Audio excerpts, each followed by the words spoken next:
একটা ধাক্কা দিয়ে দেখেন, টাচ করে দেখেন, আপনাদের হাতের শক্তি কত আমরা দেখে নিতে চাই।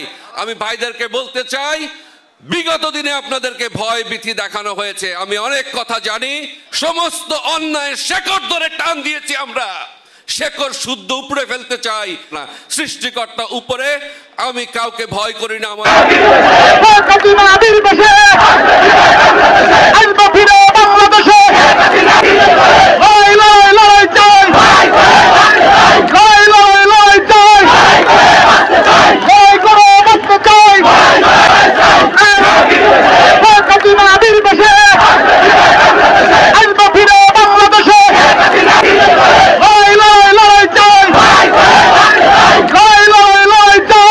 শেখ হাসিনা দেশ থেকে চলে যাওয়ার পর অনেকদিন গা ঢাকা দিয়েছিলেন চিত্রনায়ক রিয়াজ।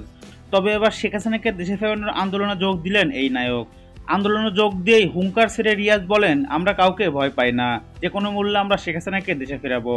এই কয়দিনে অনেক কিছু দেখেছি, অনেক কিছু শুনেছি, কোনো ভয়ভীতি দেখিয়ে কাজ হবে না। বাংলাদেশ শেখ হাসিনার দেশ, শেখ মুজিবুরের দেশ, এই দেশে কোনো রাজাকারদের ঠাঁই হবে না। প্রিয় দর্শক, আপনি এই রিয়াজের বক্তব্যকে কিভাবে দেখছেন তা অবশ্যই কমেন্টে জানিয়ে দিবেন আমাদের ভিডিওর কমেন্ট বক্সে।